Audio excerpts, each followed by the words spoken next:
Okay, today we are going to print my skull. So you can see here I got most of it all colored in.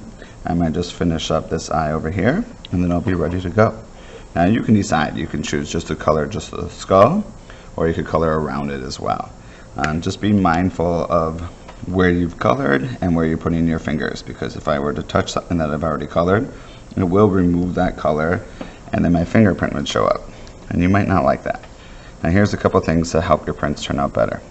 Instead of using the point of your marker when you're coloring, try to hold it more flat and use the side and just go kind of slow, and you're trying to just let that color kind of flow onto the foam.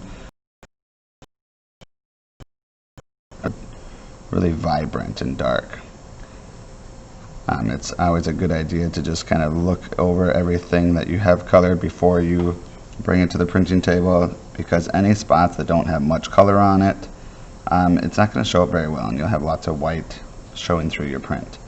So you really kind of want to slow down a little bit for this. You don't want to scribble, and you want to take your time getting it as much color on there as you can. So you can see I'm just kind of going in little circular motions to really put that color on there heavy. Now go around like this too. So I'm trying to really be conscious of keeping my hand off of my skull too. Especially being a lefty, that can be kind of challenging, but we don't want all the color to go onto our hand. Now we talked about symmetrical balance with this project. We're going to be doing more than one print, so it might be nice to color one being symmetrical, but you can mix it up. You'll be able to do as many prints as you like. Okay, so just about done here.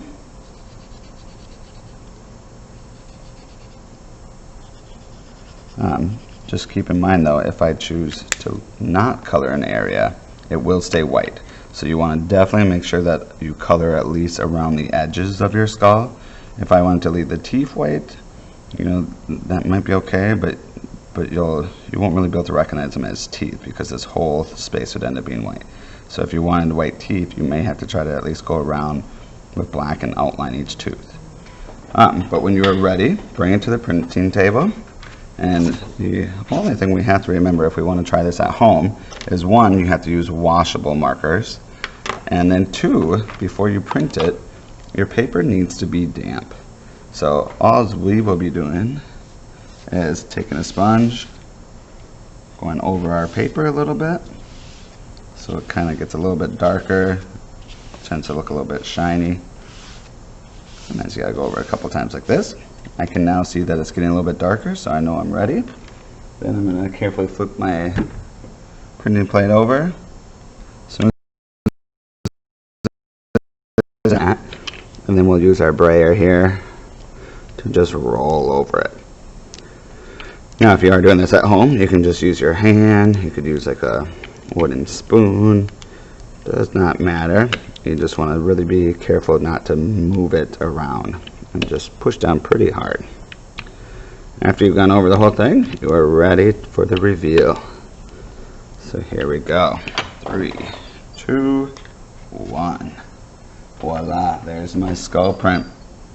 Now this part here stayed white because I had that carved in all the way, and my lines are white because those are pushed down in and didn't receive any color. But you can see anywhere that I did put color is now transferred onto the paper. And now the cool thing is I can go recolor this a different way and print it again. So here's one with the skull gray, and here's another one that's kind of similar to what I just made. So here's 3 different options, all from my same printing plate. Have fun, you guys.